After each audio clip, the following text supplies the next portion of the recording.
Good afternoon and welcome to Gael Nation News, live from our Gael Nation News studios. I'm Elijah Weintraub, joined alongside Jack Rizzo and producer Mr. Vincent Marichulo.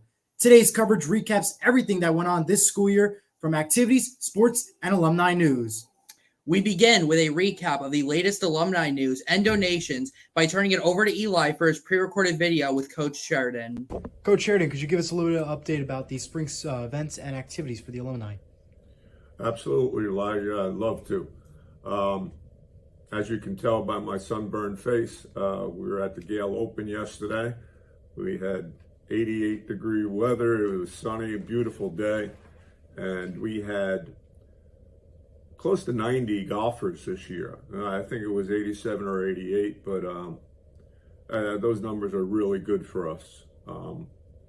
We also had numerous sponsors.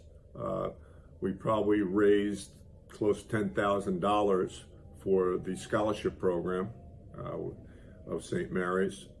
And, it was just a beautiful day. And by the participants, you can tell our alumni are really getting behind the school and are excited.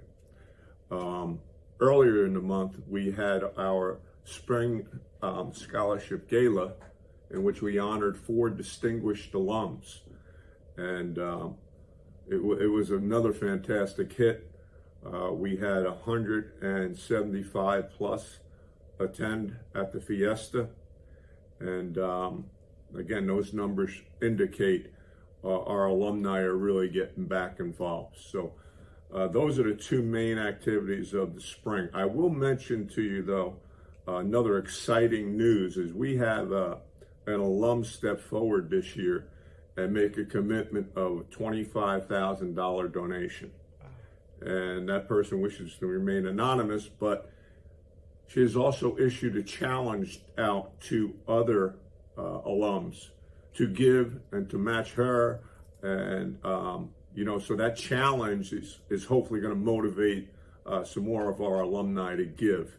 So we're really excited about that growth as well. Because, we do this to help the students of St. Mary's. We know there's families out there that want to come to our school, and it's about affordability. So your alumni are working hard and trying to make that happen for every individual family that would like to come. That's amazing, Coach. Thank you so much. You're welcome.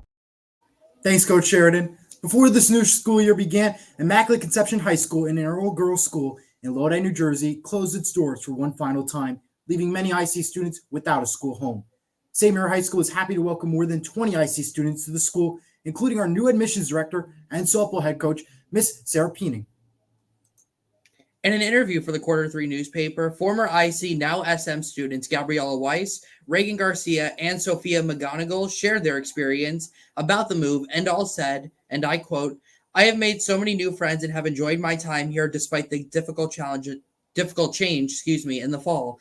SM welcomed me with open arms." To see the full interview in the Q3 newspaper, check out the school's website or the PDF version below in the description of the video. Over now to Key Club, where it was a busy year filled with tons of activities, thanks to the hard work of the school's club leader, Miss Alyssa Alonsi, and Key Club president, Senior Sarah Santos. Some of their events and accomplishments include raising more than $1,100 for breast cancer awareness, along with participating in the Breast Cancer Walk at MetLife Stadium. For the holiday season, the Key Club donated more than 75 items for Toys for Tots, which were brought to the Blue Foundry Bank in Rutherford, as well as a Christmas tree decorating contest, which was donated to the KIPP Center, a local senior center here in Rutherford, New Jersey. There was also a Key Club district food drive and a drive for the Women's Rising Shelter in Jersey City. In total, $580 and 588 donated items were donated in the process. Finally, for Earth Day, the club participated in a cleanup around the town of Rutherford and concluded with the big event of the Color Run. This year's Color Run was beyond incredible, featuring the Color Run, food, activities, and pie teacher to Mr. Barat, Mr. McKenzie, Miss Kelty, and Miss Buckley. Through the Color Run, the club donated and raised $680. Congrats on a job well done by the Key Club. On top of many activities that occur throughout the school year, there's always room for some fun, and by that, I mean field trips. This year, the school went on tons of trips, mostly to New York, including 2 Broadway trips to see Harry Potter and the Cursed Child, with a stop to eat at the Bubba Gum Shrimp Company, and Back to the Future, the musical, with a stop to eat at the Hard Rock Cafe. The film study class had the opportunity to see the Hunger Games at the AMC Theaters in Westfield Garden State Plaza back in the fall months. The senior class enjoyed 3 trips, including twice to New York City and upcoming in June, a trip to Hershey Park in Hershey, Pennsylvania. The AP Biology and Environmental Science classes enjoyed a trip to the Bronx Zoo. More trips are upcoming before the school year concludes to a Yankee game in June, and for the physics and engineering classes to a trip to Six Flags Great Adventure. Sounds fun. The school's drama club put on 2 fantastic performances of Clues in the Winter and Footloose on Mother's Day weekend. Miss Amanda Churlo, Miss Jana Kelty, and Miss Kelly West were hard at work making sure each play was on point and at its extreme best level. A fantastic job well done to the cast and backstage crew who made every and each play possible. On the last day before Christmas break, Mrs. Teresa Buckley organized the incredibly popular Reindeer Games. And not only were the games better than ever, it ended with musical chairs. And, well, let's just say it came down to pushing and shoving in the ultimate crown. The ultimate crown, excuse me. It was a wild one for sure, indeed. Moving right along to this past fall, where 12 juniors received their class rings, which took place following a celebration of Mass. And at the start of the month of November, 3 seniors, Lillian Valentin, Catherine Desneves, and Ronnie Marie, had the opportunity to become this year's Eucharistic ministers for our school masses. The marquee event of the year is Catholic Schools Week. This year's activities included penny wars, art contests, color wars, a family feud, a volleyball tournament, Mass, anything but a backpack day, and a juniors and seniors trip to the Secaucus ice rink to go ice skating. The seniors took home the most points from the week's events and won themselves an ice cream party. A good competitive week Catholic Schools Week brought us. The month of March saw the induction ceremonies for the Spanish, Math, and National Honor Societies. The members inducted enjoyed a special ceremony and a breakfast to celebrate their achievements of maintaining proper grades and for being a true example for helping and serving in and out of the classroom. 13 members were inducted into the Spanish Honor Society, 6 into the National Honor Society, and 5 into the Math Honor Society. Congratulations to all. But to conclude, on today, May 22nd, marked the inaugural of the English Honor Society induction ceremony here at St. Mary High School, where 10 members were welcomed into the organization.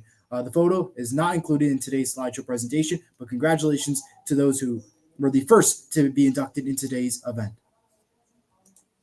3 major tournaments took place once more here in school, including the badminton, volleyball, and basketball tournaments, which all led to exciting finishes and moments. The photos on your screen show some of the best moments and winning groups of the tournaments. Before each new sports season begins for the high school level, a pep rally celebrated showcasing the students participating in each sport along with fun games. Each of the 3 events in the fall, winter, and spring were nothing but exciting and thrilling. The best of the events was the track and field relay races during the spring pep rally. The pep rallies now lead us into our sports recap, and we start off with the boys soccer team, who this year was coached by Jonathan Monterosso. And despite difficult struggles, the Gales put up close matches in each of their games and ended their season with a 2-13 record. Eli spoke with Coach Monterosso on his reflection on this past soccer season, and here's what he had to say. Coach Monterosso, could you tell us about the soccer season? How are you? Yes. So I came in this year to fill in for the season as the coach, and we had a good season overall. I would describe it more like a developmental season where we had a lot of new players, a lot of new freshmen, and a lot of new faces. So it was more like a developmental season where we all played together, and I think the best way to describe our season this year was a lot of good effort. We lost by only in a few games, and we did score a lot, more than often we scored more. But we came together as a team, and we did our best, and we showed a lot of grit. So I would say to describe the season would be a grit and a lot of effort. Thanks, Coach.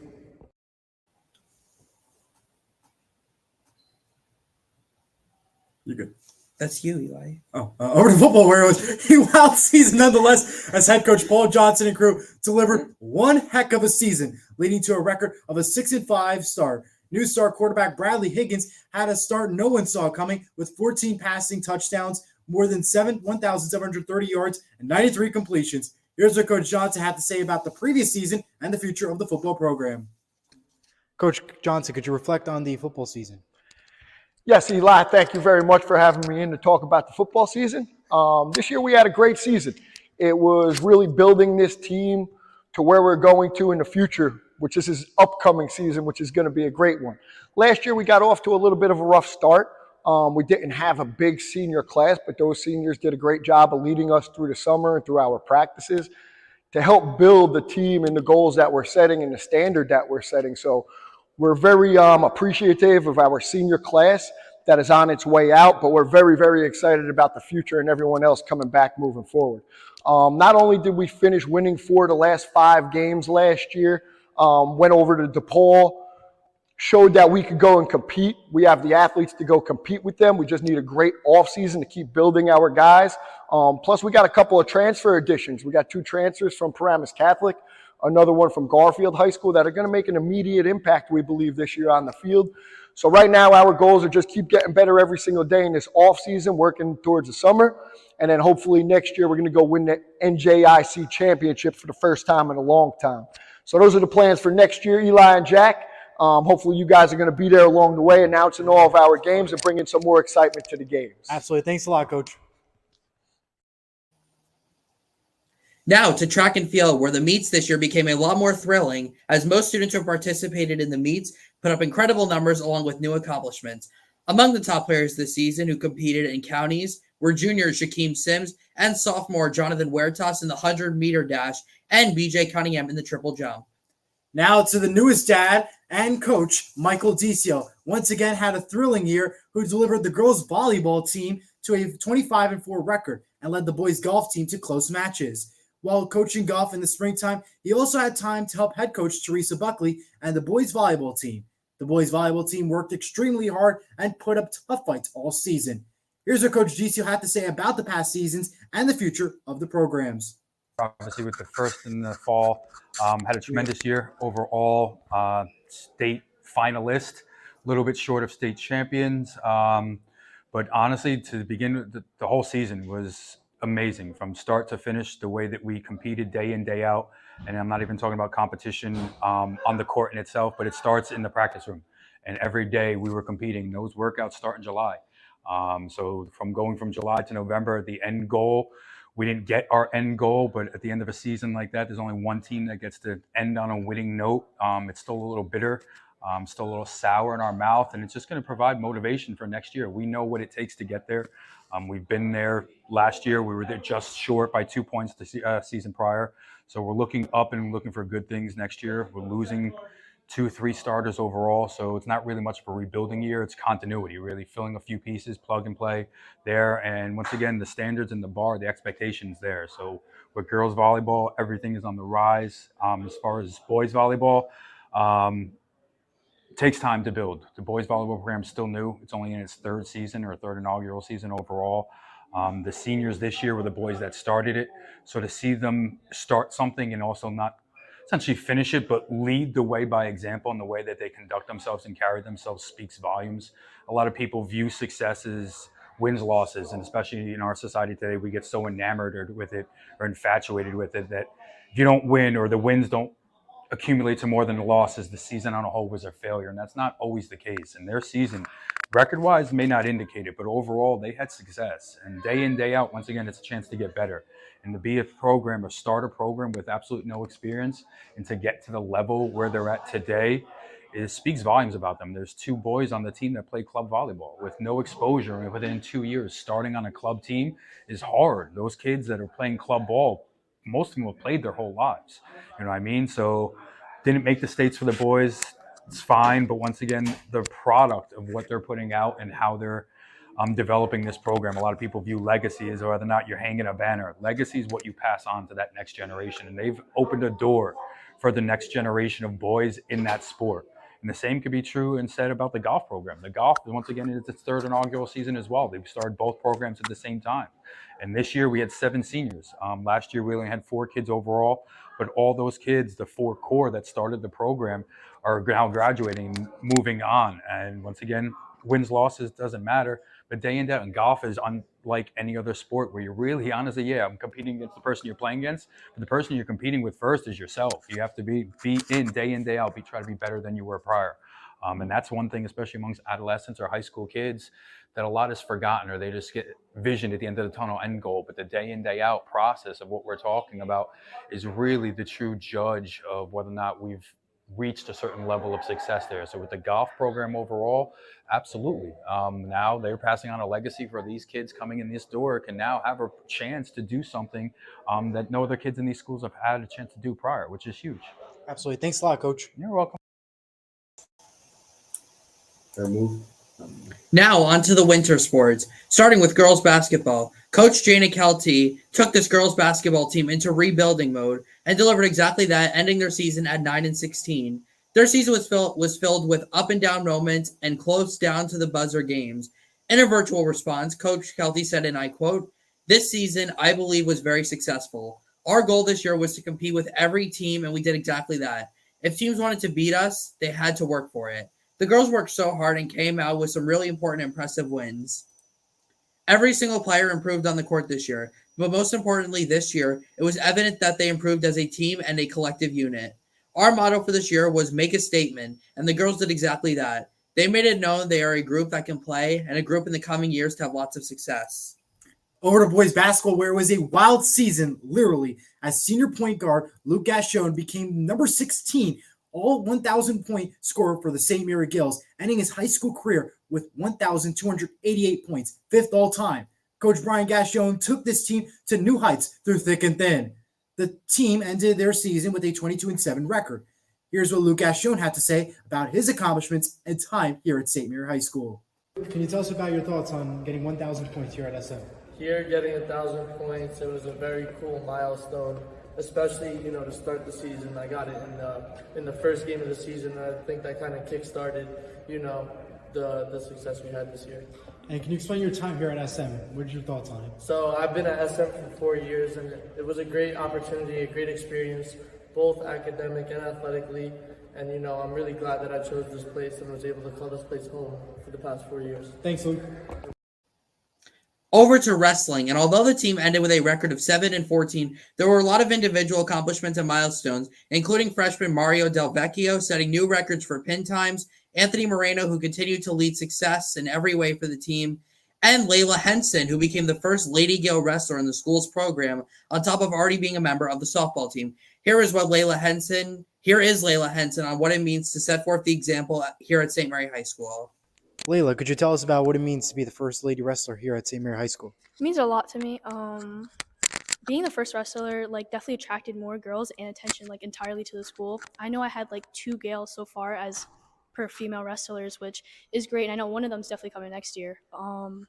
People talk about, it being weird with the boys, and definitely wasn't. I just see them as friends. We all push each other. Good environment, honestly. You know how boys are. Boys, they'll push each other, and they just push me even better. And I practice with the boys, and it's literally the same exact thing. And what does it mean coming from IC to St. Mary's? How did you adapt to the change? Honestly, as you know, IC was an all-girls school, but adapting with the boys, I've had boyfriends, guy friends, but it was the same thing. Guys here, honestly, they were pretty welcoming. They told me how the school was. They asked me about IC, sports I played, and then especially wrestling. I met quite a few of the wrestlers. Softball, that was really about it, honestly. Boys were very welcoming, though. Thank you very much. Bowling had one heck of a season, ending at 15-7 with lots of high-scoring games. One star from the team, senior Maxwell Hune, had a perfect game back in 2022 and was recognized by receiving a banner for all his accomplishments throughout the bowling season and also through the past few years he participated on the team. This was announced at the spring pep rally. He was also part of the golf team and put up big numbers. Congratulations on a job well done by Max and the bowling team.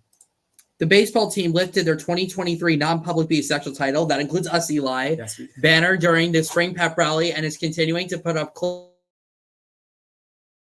matches throughout the season. Their next upcoming game is tomorrow at Ranny, before the non-public B playoff run begins the following Memorial Day holiday break.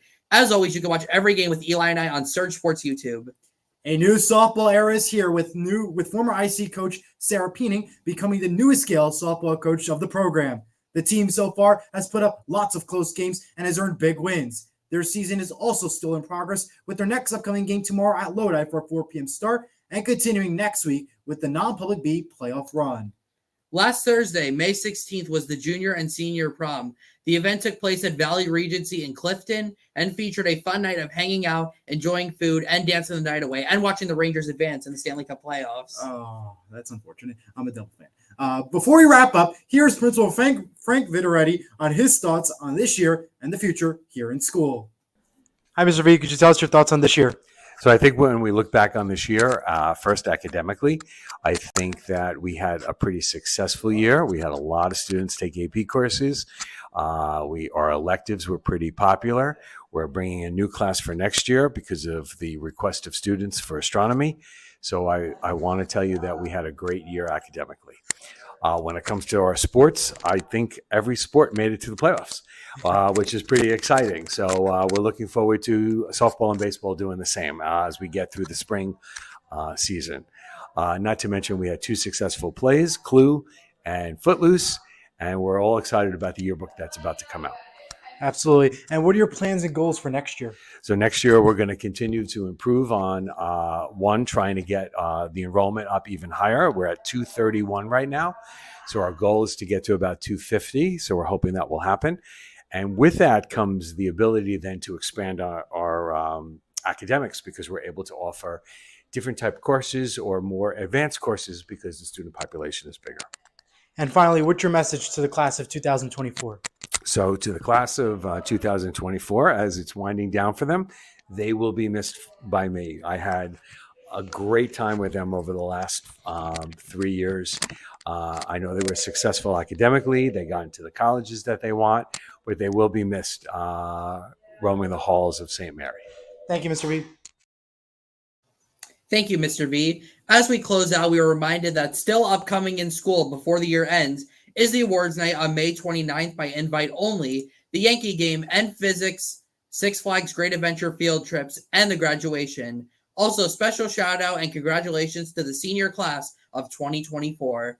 We wish them the best of luck in their next chapter. That concludes this year's St. Mary High School yearly recap. I am Jack Rizzo. And for all our producers, Mr. Vincent Marichulo and Mr. Will Calderon for setting all this up for us today, I am Elijah Weintraub. Have a great day, and we are SM!